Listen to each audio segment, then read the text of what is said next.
Sir residential గురించి మాట్లాడుకున్నాము. ఇందాక మాటల్లో అన్నారు మీరు ఇండస్ట్రియల్ గురించి. హై పవర్ మెషిన్స్ ఉంటాయి, ఎక్కువ కన్సప్షన్ ఉంటుంది. వీటి గురించి చెప్పండి, అసలు ఎలా ఉపయోగపడుతుంది, బెనిఫిట్స్ ఏంటి? ఇండస్ట్రీస్ కి ఉన్నంత బెనిఫిట్ అండి సోలార్ పెట్టుకుంటాం వల్ల ఎవరికి లేదండి. రెసిడెన్షియల్ వాళ్ళకు ఏదైతే 3 to 4 years pay back period చెప్పామో, పెట్టుకున్న డబ్బులు రిటర్న్ రావడానికి 4 ఏళ్ళు పడితే, కమర్షియల్ వాళ్ళకి 3 ఏళ్ళు పడితే, ఇండస్ట్రియల్ వాళ్ళకి 2.5 సంవత్సరాల్లోనే వచ్చేస్తుంది. అంతే. ఎందుకంటే వీళ్ళు బిజినెస్ చేస్తున్నారు, వీళ్ళకి డిప్రిసియేషన్ బెనిఫిట్ ఒకటి వస్తుంది, జిఎస్టీ ఇన్పుట్ వస్తుంది, along with savings they will also get these benefits. So depreciation అంటే ఫస్ట్ ఆఫ్ ఆల్ సోలార్ పెట్టుకోవడం వల్ల ఇండస్ట్రియల్ అనగానే షెడ్స్ ఉంటాయండి పైన. సో కామన్ గా షెడ్స్ ఉంటాయి. షెడ్స్ మీద సోలార్ ప్యానెల్స్ పెట్టడం వల్ల షెడ్ కింద ఆల్మోస్ట్ 4 to 5 degrees టెంపరేచర్ తగ్గిపోతుంది. Plus shed sheets life almost double అయిపోతుంది. ఎందుకంటే ఎండ గానీ వాన గానీ డైరెక్ట్ గా మనకు షెడ్ మీద పడట్లేదు, సోలార్ ప్యానెల్స్ ప్రొటెక్ట్ చేస్తున్నాయి కాబట్టి కింద ఉన్న షీట్ లైఫ్ కూడా పెరిగిపోతుంది.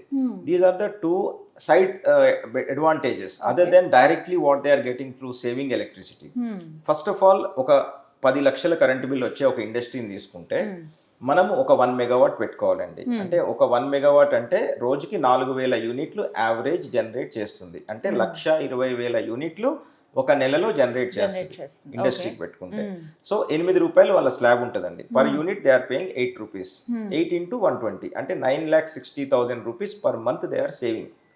ఓకే, సో ఆ 1 మెగావాట్ కి అయ్యే ఖర్చు 2.6 crores అవుతుందండి. 2,60,00,000 వాళ్ళ పెట్టుబడి ఉంటుంది. ఓకే, అయితే ఈ 2,60,00,000 మనం బ్యాంక్ నుంచి లోన్స్ ఇప్పిస్తామండి. కొలాటరల్స్ ఏమి ఇవ్వాల్సిన అవసరం లేదు. 2,60,00,000కు రూపాయి కూడా ఒక ఆస్తి కానీ, ఒక కొలాటరల్ కానీ, ఎఫ్డి కానీ ఏం చేయాల్సిన అవసరం లేదు. బ్యాంక్స్ లోన్ ఇస్తాయి, అది కూడా మేమే ప్రొవైడ్ చేస్తాం, మాతోనే ప్రాసెస్ చేస్తాము. సో ఒక 2,60,00,000 వాళ్ళు లోన్లో తీసుకొని వాళ్ళు సోలార్ పెట్టుకోవడం వల్ల వాళ్ళ నెలకు వచ్చే ఇన్స్టాల్మెంట్ 3 సంవత్సరాలకు వెళ్తే 6,50,000 రూపాయలండి. అంటే వాళ్ళు నెలకి 9,60,000 సేవ్ చేసుకుంటూ ఓన్లీ 6,50,000 ఇన్స్టాల్మెంట్ కడుతున్నారు. అంటే అప్ ఫ్రంట్ లోనే వాళ్ళకి ఇంకా రిటర్న్ 2,50,000 జేబులోకి వస్తున్నాయి సేవింగ్స్ ద్వారా. 9,60,000 సేవ్ అవుతున్నాయి, 6,50,000 జేబు నుంచి పోతున్నాయి. సో 2.5 లక్షలు వాళ్ళకి బెనిఫిట్ వస్తుంది ఆ నెల. అట్లా ఓన్లీ 3 సంవత్సరాలే.